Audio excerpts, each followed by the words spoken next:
Alaykoum wa rahmatullahi ta'ala wa barakatuh, mes frères et sœurs.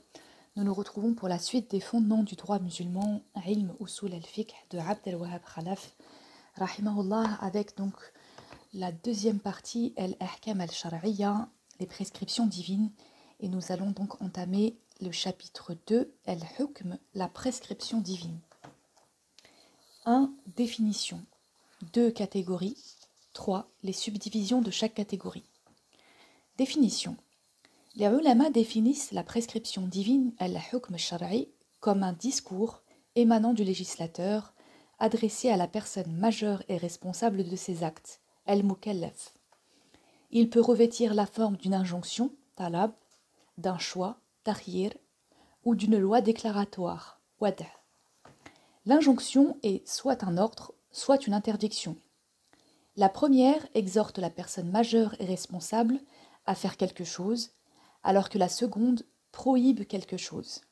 Le choix est une forme de prescription divine qui laisse l'individu libre de faire ou de ne pas faire quelque chose. La loi déclaratoire n'est ni une injonction, ni un choix, mais un énoncé objectif de la loi qui présente une chose comme la cause ou la condition pour obtenir autre chose, ou comme un obstacle qui empêche l'obtention ou la réalisation d'un résultat. À titre d'exemple, une injonction exhortant le croyant à remplir ses engagements. Respectez vos engagements, dans la sourate 5 El-Maïda, la table servie, au verset 1.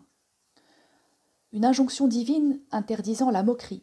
Ne vous moquez pas les uns des autres, dans le Coran, dans la sourate 49, au verset 11. Un choix offert aux époux. S'il est à craindre que tous deux n'enfreignent ces prescriptions, il n'y aura nul grief à leur faire si la femme obtient sa liberté, moyennant un dédommagement matériel au profit de l'époux. Dans le Coran, sourate 2, sourate al-Baqarah, la vache, au verset 229. C'est un choix offert aux époux qui ne s'entendent plus de pouvoir de se séparer, moyennant une indemnité versée par l'épouse pour ne pas tomber dans le péché.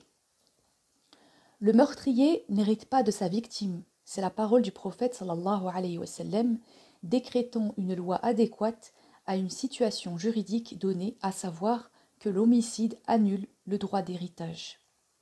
Une prescription est donc un texte à valeur juridique. Cela correspond à la définition contemporaine du jugement, qui est une sentence prononcée par le juge. Cette sentence a une teneur ou un texte, c'est pourquoi on parle de la teneur de la sentence ou du jugement. Notons bien que cette définition est celle des théoriciens du droit, usuli, et non celle des juristes, fuqaha. En effet, ces derniers désignent par le terme al-hukm al-shar'i non pas sa teneur, mais son effet, à savoir l'obligation, la permission ou l'interdiction.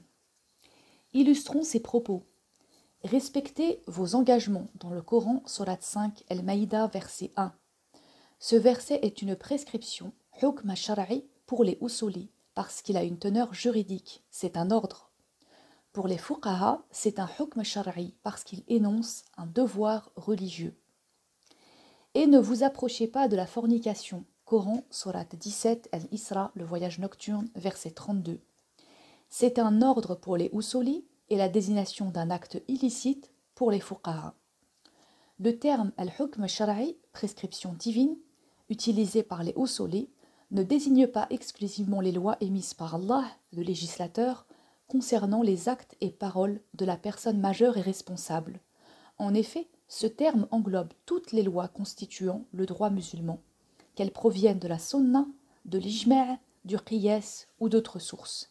Ces lois ne sont que le discours du législateur transmis ou expliqué par la voix indirecte des hommes qui suivent son livre.